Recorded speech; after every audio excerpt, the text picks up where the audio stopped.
The dua is like a bow and arrow. The more you stretch the bow, the further the arrow is going to reach and penetrate. Isn't that right? If you make your dua sincerely from the depth of your heart, meaning it and believing that Allah will respond. There are some people when they make dua, sometimes you really mean it. I can't explain it, but sometimes you feel like your heart's pounding heavily and you really need Allah. You're really asking Allah subhanahu wa ta'ala, especially in the middle of the night when you wake up by yourself, voluntarily. I mean, why would you wake up in the middle of the night just to make dua? Unless you really mean it. Who's going to get out? Who's going to get out of their blanket from the warmth and cuddliness of the bed and make wudu and wake yourself up and ask Allah in the middle of the night at 2-3 o'clock in the morning? Unless you really mean your dua. The more you mean it, the further your dua is going to reach. Brothers and sisters in Islam, when a person makes dua, you're not allowed to make partners with Allah subhanahu wa ta'ala in your dua. Some Muslims, they think that they are making dua properly, but they are in fact making shirk in their dua, and this is one of the reasons why your dua is not accepted. For example, some people in their dua, they call upon Prophet Muhammad sallallahu alaihi wasallam. How? They say, "Oh Allah, I ask you through your messenger Muhammad sallallahu alaihi wasallam." Or they say, "Oh Muhammad sallallahu alaihi wasallam, oh Muhammad, in your love I ask Allah. Oh Muhammad, through your love ask Allah for me." This is all called intercession. The Prophet sallallahu alaihi wasallam has died sallallahu alaihi wasallam, and he cannot benefit anymore. This is haram. This is haram intercession. If the Prophet sallallahu alaihi wasallam was alive, yes, you can ask him to make dua for you and it is alright. But the Prophet sallallahu alaihi wasallam can no longer benefit. And if you ask Allah through the Prophet ﷺ like that, you're making a haram intercession.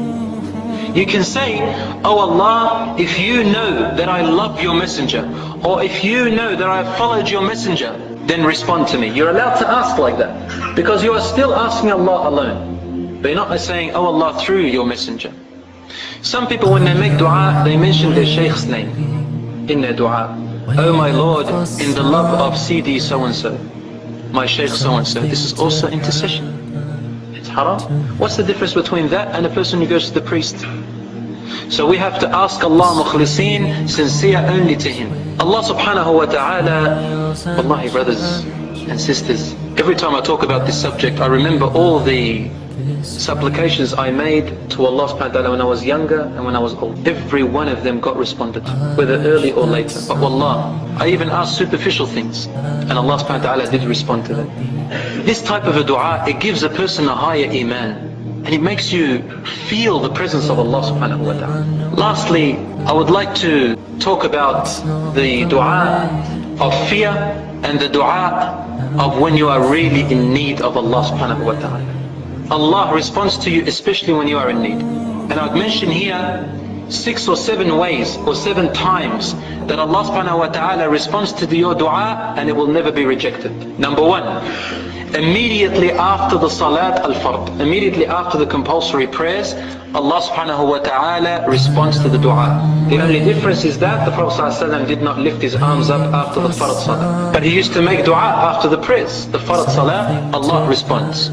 Number 2, in the last third of the night, في الثلث الأخير من الليل, the last third of the night before Fajr, Allah responds. In the hadith it says Allah descends to the first sky and He calls out specially, "Who is there asking me so I may respond to him? Who is there supplicating to me so I may respond to his call?" Number 3, the dua of the oppressed. If you are oppressed by someone, mazloom, then the dua al-mazloom, the dua of the oppressed, is accepted. Someone wronged you and they did a dua against you. Someone wronged you and you did it. If you wronged someone and they did a dua against you, you're in big trouble. There is an hour during a Friday in which the dua is also accepted. We don't know which hour it is, but there is an hour during the Friday which the Jumu'ah, when your dua is also accepted according to the hadith of the Prophet ﷺ. The dua of a person who is afraid, fear, the dua of fear, when you're afraid of something, you make dua, Allah responds. And the dua of the needy, when you are extremely in need, Allah responds to your dua. And the dua of the traveler who is on a travel, his dua or her dua is also accepted.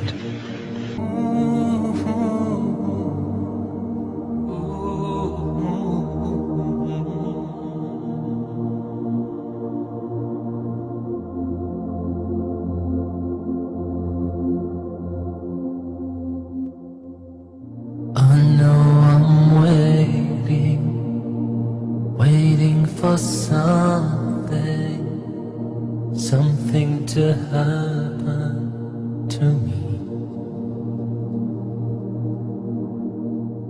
This waiting comes with trials and challenges. Nothing in life is free.